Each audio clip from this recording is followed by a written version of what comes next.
Hello students, good morning. कैसे हो आप सब?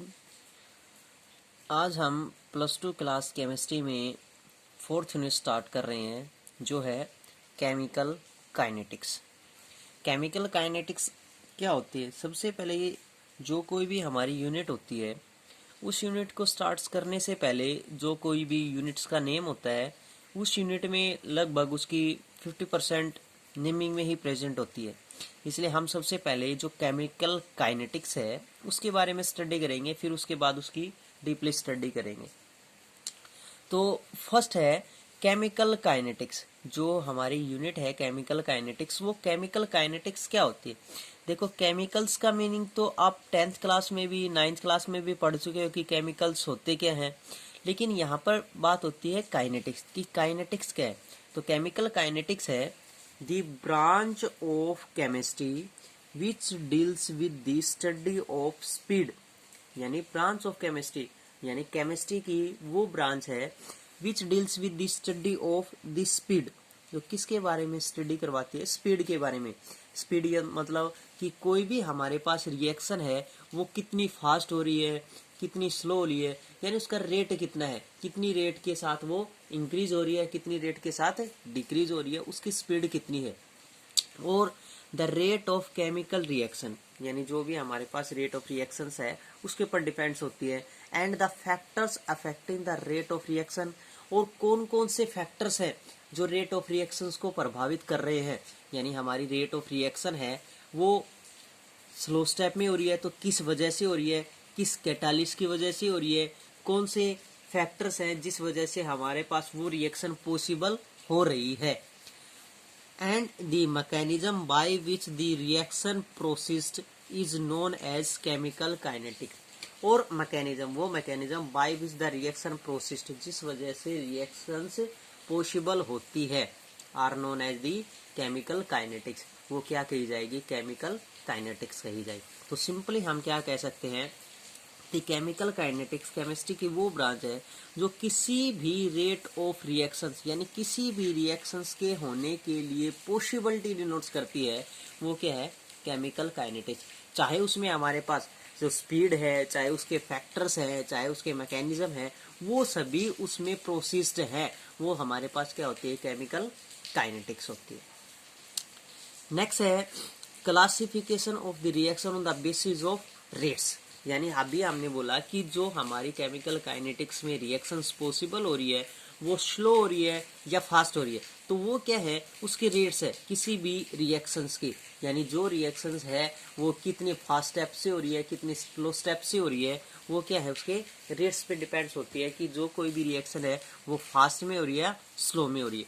तो हमारे पास दो ही रिएक्शंस हो सकती है। वेरी फास्ट रिएक्शन क्या होगी? Which takes place intensely, that is example दे तो आयनिक रिएक्शन। जो रिएक्शंस हमारे पास इंटेंसली होती रहती है वो क्या होगी? हमारे पास वेरी फास्ट रिएक्शंस होती है। वेरी स्लो रिएक्शंस कौन सी होंगी? विच में टेक्स डे और मंथ्स। यानी इसमें तो क्या हुआ, जो रिएक्शंस हम पॉसिबल कर रहे हैं वो उसी समय में कंप्लीट हो जाती है इंस्टेंसली, यानी बहुत जल्दी अति शीघ्रता से कंप्लीट हो जाती हैं। लेकिन वेरी स्लो रिएक्शंस कौन सी होंगी? विच में टेक्स डेज और मंथ्स, यानी जिनको या तो दिन लग जाते हैं या फिर बहुत सारे महीने लग जाते हैं, उन्हें क्या कहेंगे हम? Very slow reaction. एग्जाम्पल्स में डिनोट्स करें, जैसे रस्टिंग ऑफ आयरन है, लोहे को जंग लगना है, वो क्या है? हमारे पास एक वेरी स्लो रिएक्शंस है। दूसरा हम एक रिएक्शंस और बात करें कि फोटोसिंथेटिक्स रिएक्शंस में जो फ्रूट्स क्रिएट्स होते हैं, उन फ्रूट्स को लगने में पेड़ पौधों पर बहुत समय लग जाता है, यानी बहुत दिनों का समय लग जाता है, तो वो भी हमारे पास क्या है? एक वेरी स्लो रिएक्शंस में डिनोट्स होते हैं। Reactions which are neither very slow और very fast but takes place at moderate speed. लेकिन इस दोनों के अलावा कुछ स्पीड ऐसी भी होती है जो मॉडरेट कंडीशंस, मॉडरेट स्पीड पर होती है। जैसे मान लीजिए हमारे पास कोई एक ऐसी रिएक्शन है भाई जो वेरी स्लो स्टेप में हो रही है, वेरी फास्ट स्टेप में हो रही है, लेकिन कुछ उन दोनों के बीच की भी रिएक्शन होती है जो ना तो वेरी स्लो होती है और न ही वेरी फास्ट होती है। यानी इंटरमीडिएट स्पीड के अनुसार पॉसिबिलिटी डिनोट्स करती है, वो भी हमारे पास रिएक्शंस होंगे, इंटरमीडिएट रिएक्शंस। उसके बाद है rate of reaction. Rate of reaction क्या होता है? The rate of reaction is the change in which the concentration of any one of the reactants और प्रोडक्ट पर यूनिट टाइम। यानी रेट ऑफ रिएक्शन क्या होगा? Change in the concentration of any one, किसकी concentration में? Any one, reactant और product की concentration में। जैसे हम मान के चले कि हमारे पास दो स्टेप होते हैं किसी भी रिएक्शंस को पॉसिबल करने के लिए। एक तो हमारे पास होता है रिएक्टेंट और दूसरा हमारे पास होता है प्रोडक्ट। तो रिएक्टेंट्स में हमारे पास क्या मेजर करते हैं कि पार्टिकल्स है मोर देन वन प्रेजेंट हो सकते हैं, लेकिन प्रोडक्ट में भी हमारे पास क्या होता है? मोर देन वन प्रोडक्ट्स प्रेजेंट हो सकते हैं। तो इन सभी में जो रिएक्टेंट्स की कंसंट्रेशन है वो हमारे पास क्या होती है? लगातार डिक्रीज होती है और प्रोडक्ट की कंसंट्रेशन लगातार इंक्रीज होती है। तो क्या है? Change in concentration of any one of reactant and product. यानी जो कंसंट्रेशन हमारे पास रिएक्टेंट की है और जो कंसंट्रेशन प्रोडक्ट की है, उन दोनों में क्या हो रहा है? चेंज हो रहा है। तो चेंज है वो किस तरीके से चेंज हो रहा है कि रिएक्टेंट की कंसंट्रेशन में क्या चेंज हो रहा है और प्रोडक्ट की कंसंट्रेशन में क्या चेंज हो रहा है। तो हम सिंपली डिनोट्स कर सकते हैं कि रिएक्टेंट की कंसंट्रेशन हमारे पास लगातार डिक्रीज होती है और प्रोडक्ट की कंसंट्रेशन लगातार क्या होती है? इंक्रीज होती है। और चेंज के लिए हम डिनोट्स करते हैं डेल्टा। अगर हमारे पास स्मॉल चेंज है तो हम डिनोट्स करेंगे स्मॉल डी से। अगर हमारे पास इंटरमीडिएट चेंज है, यानी न वेरी फास्ट है और न ही वेरी स्लो है, तो उसके लिए डिनोट्स करेंगे हम डेल्टा। अगर हमारे पास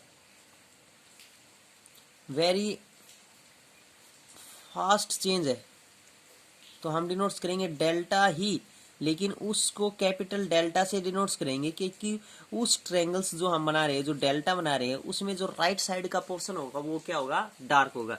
यानी ये डिनोट्स करता है कि वेरी फास्ट रिएक्शंस होती है, ये होती है इंटरमीडिएट रिएक्शंस के लिए। और वेरी स्मॉल चेंज हो तो हम डिनोट्स करेंगे स्मॉल डी से। तीनों को ही डेल्टा सिंबल्स के डिनोट्स किया जाता है, लेकिन चेंजमेंट तीनों की अलग अलग होती है। तो क्या है हमारे पास जो रेट ऑफ रिएक्शंस है वो किस पे डिपेंड्स करेगी? यानी हम सिंपली डिनोट्स कर सकते हैं rate of reaction. Rate of reaction किसके इक्विवेलेंट हुई? Change in concentration of any one of reactant और प्रोडक्ट। तो रिएक्टेंट की कंसंट्रेशन क्या हो रही है? हमारे पास डिक्रीज हो रही है। तो क्या लिखेंगे हम? Decrease in concentration of reactant किसके अनुसार चेंज हो रही है? With respect to time. तो क्या लिखेंगे? Time taken. दूसरी बात क्या हुई कि जो रेट ऑफ रिएक्शन है वो किसके इक्विवेलेंट भी है? प्रोडक्ट के इक्विवेलेंट भी है। और प्रोडक्ट की कंसंट्रेशन लगातार क्या होती है? इंक्रीज होती है। तो क्या डिनोट्स करेंगे?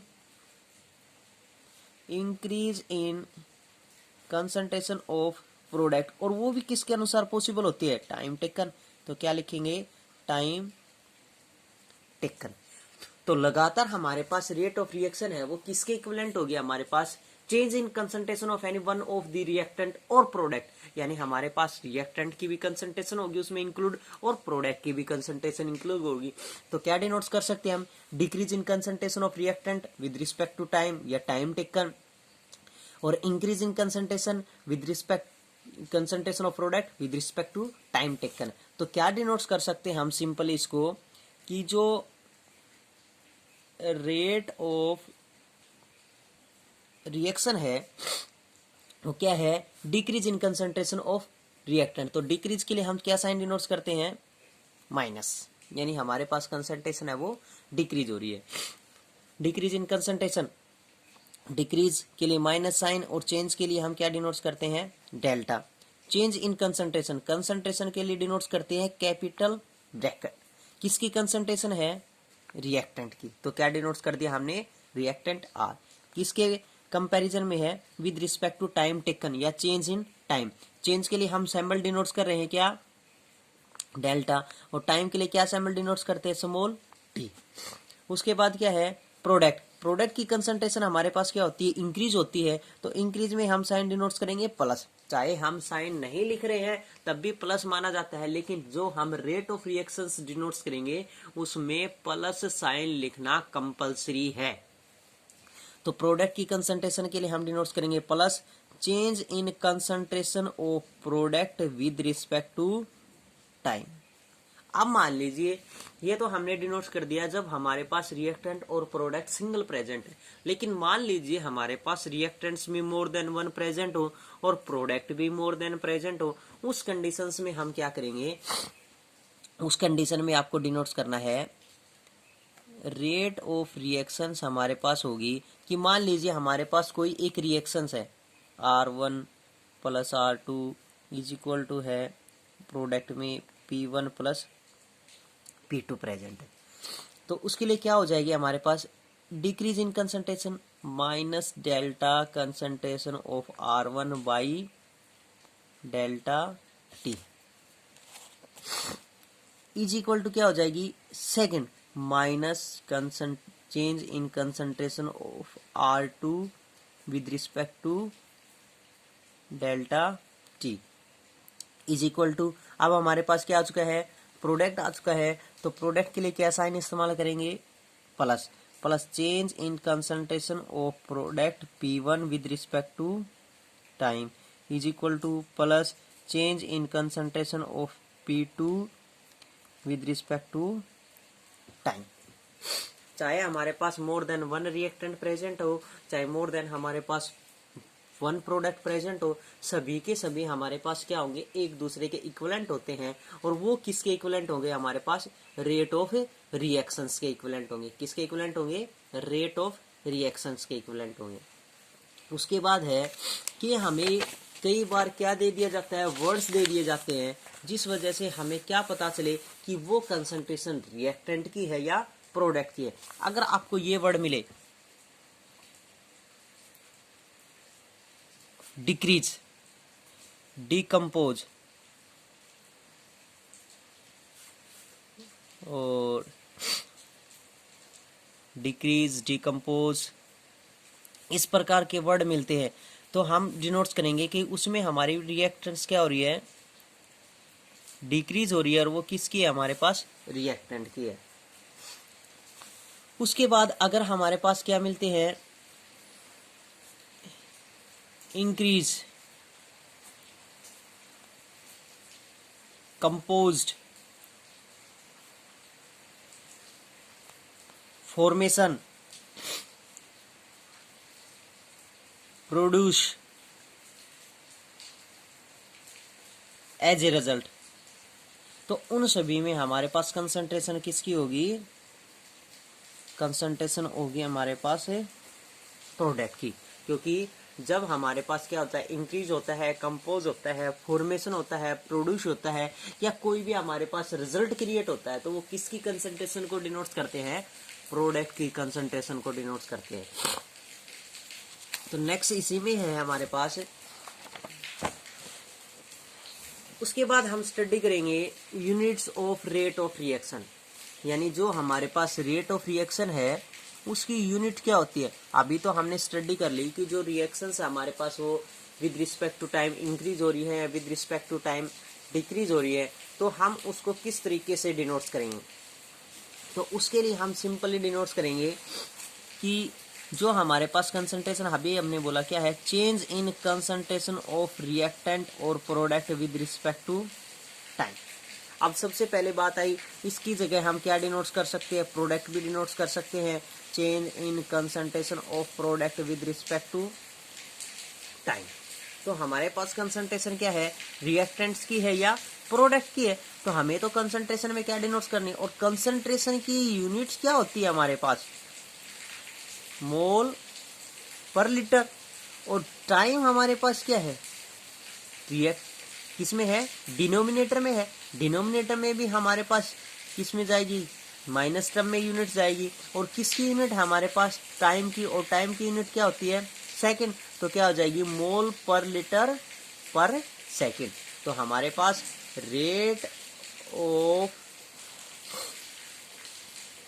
रिएक्शन की यूनिट हो चुकी मोल पर लीटर पर सेकेंड।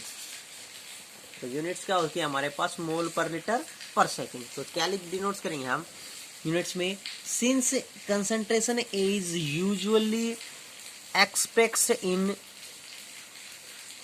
मोल पर लीटर, यानी जो हमारे पास कंसंट्रेशन है वो किस में डिनोट्स हो रही है, मोल पर लीटर में डिनोट्स हो रही है।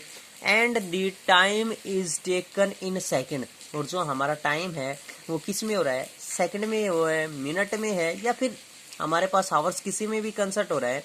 Then the unit of the rate of reaction is, तो हमारे पास यूनिट्स क्या होगी उसकी, मोल पर लीटर पर सेकेंड। ये क्या हो जाएगी हमारे पास, यूनिट हो जाएगी, किसकी यूनिट हो जाएगी, रेट ऑफ रिएक्शंस की यूनिट्स हो जाएगी। उसके बाद है इंस्टेंटेनियस रेट ऑफ रिएक्शन, यानी जो रेट ऑफ रिएक्शन है वो इंस्टेंटेनियस होती है, यानी किस प्रकार डिनोट्स होती है, rate of reaction at any instance of time is rate of change of concentration of any one of the reactant or product at that particular instant of time, यानी जो कोई भी हमारे पास रेट ऑफ रिएक्शन है वो किस measurement में possible हो रही है, कितने टाइम पीरियड में कंप्लीट हो रही है, कितनी कंसंट्रेशन में कंप्लीट हो रही है, यानी चेंज हो रहा है उसके बीच में।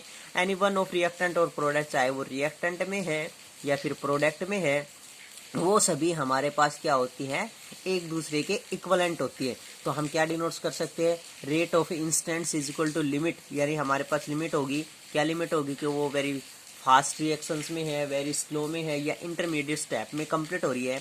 तो क्या डिनोट्स करेंगे, चेंज इन कंसंट्रेशन किस में हो रही है हमारे पास, रिएक्टेंट की है तो चेंज हो रही है, तो डिक्रीज हो रही है with respect to time.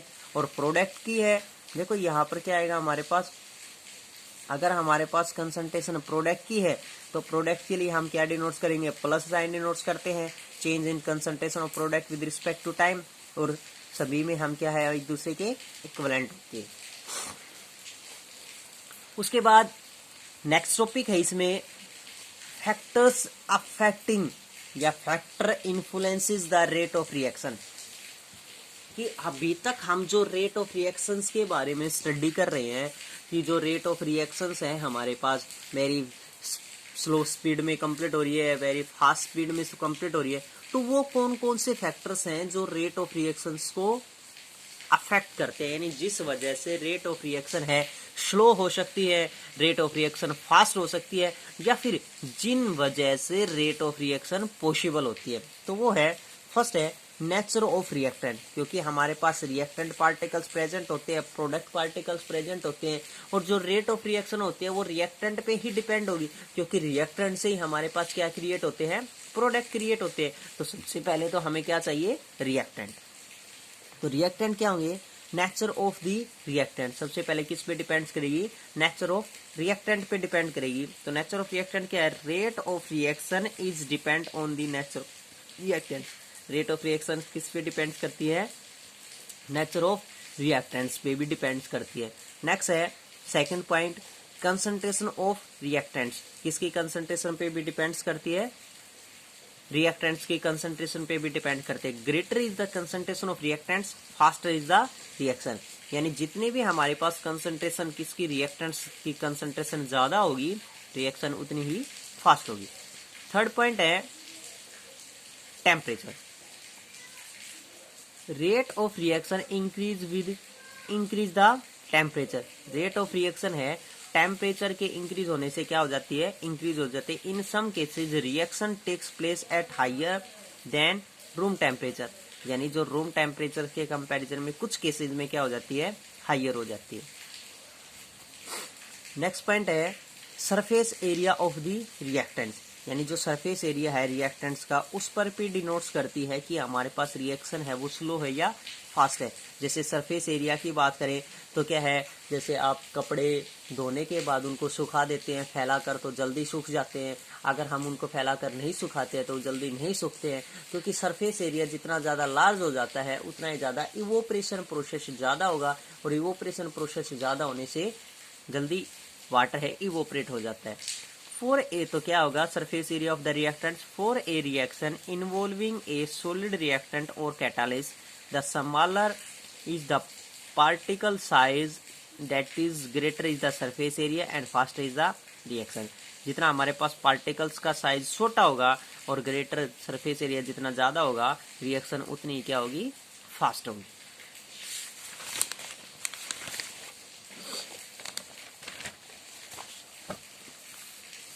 Next 5th point है प्रेजेंस ऑफ कैटालिस्ट, यानी जो कोई भी कैटालिस्ट होते हैं वो भी रेट ऑफ रिएक्शन को, पॉसिबिलिटीज को डिनोट करते हैं कि जो हमारी रेट ऑफ रिएक्शन है वो किसकी प्रेजेंस, किस कैटालिस्ट की प्रेजेंस में पॉसिबल हो रही है। A catalyst generally increase the speed of reaction without involving itself being consumed by the reaction. यानी एक कैटालिस्ट क्या होते हैं, जो किसी रिएक्शंस में पार्टनरशिप डिनोट्स तो करते हैं लेकिन न तो रिएक्टेंट का पार्ट होते हैं और न ही प्रोडक्ट का पार्ट होते हैं। यानी उस रिएक्शन की स्पीड को या तो इंक्रीज कर देते हैं या फिर डिक्रीज कर देते हैं। यहाँ पर हम क्या डिनोट्स कर सकते हैं, इंक्रीज या डिक्रीज की जगह चेंज, यानी क्या कर सकते हैं, उसकी कंसंट्रेशन को चेंज कर देते हैं। वो क्या होंगे, हमारे पास प्रेजेंस ऑफ कैटालिस्ट को डिनोट्स करेंगे। उसके बाद है प्रेजेंस ऑफ रेडिएशन। जो रेडिएशंस की प्रेजेंस होती है वो भी अफेक्ट करती है किसी भी रेट ऑफ रिएक्शंस को। Some reaction don't take place in dark but take place in light. कुछ रिएक्शंस ऐसी होती हैं जो डार्क प्लेस में पॉसिबल नहीं होती है लेकिन लाइट के प्रेजेंस में पॉसिबल होती हैं। जैसे फोटोसिंथेटिक्स रिएक्शन है, फोटोकेमिकल रिएक्शन है, वो सभी क्या है हमारे पास in the presence of light possible, सिर्फ प्रकाश की उपस्थिति में ही पॉसिबल हो सकती हैं। तो इन the presence of light possible होने के कारण ही हम उनको क्या कहते हैं, फोटोकेमिकल रिएक्शंस, यानी which reactions takes place in the presence of photo, यानी लाइट, लाइट के प्रेजेंस में पॉसिबल होती है, इसलिए उनको कहा जाता है फोटोकेमिकल रिएक्शंस। इसी प्रकार फोटोसिंथेसिस रिएक्शन है in which the plants grow, the rate of reaction increase with increase in the intensity of light. यानी जो हमारे पास फोटोकेमिकल रिएक्शन होती हैं या फोटोसिंथेटिक्स रिएक्शंस होती हैं वो लाइट की प्रेजेंस में, यानी जितनी ज़्यादा लाइट इंक्रीज होती है उतनी ज़्यादा लाइट की प्रेजेंस में क्या हो जाती है, इंक्रीज हो जाती है। तो हम डिनोट्स कर सकते हैं इन the presence of radiation is larger the rate of reaction will be larger. यानी रेट ऑफ रिएक्शंस हमारे पास जितनी ज़्यादा होगी, जितनी ज़्यादा रेडिएशंस होंगी उतनी ज़्यादा हमारे पास क्या होगी, रेट ऑफ रिएक्शन भी इंक्रीज हो जाएगी। तो ये थे हमारे पास first 3 topics of unit 4 that is chemical kinetics. जो हमारी केमिकल काइनेटिक्स यूनिट नंबर 4 है +2 क्लास में, उसके फर्स्ट हमारे पास टॉपिक है, 3-4 टॉपिक्स प्रेजेंट हैं। उन 3-4 टॉपिक्स को आपको अच्छे से स्टडी करना है और अगर कोई प्रॉब्लम होती है तो then you will contact me, आप कॉन्टैक्ट कर सकते हैं किसी भी प्रकार की कोई भी प्रॉब्लम होती है।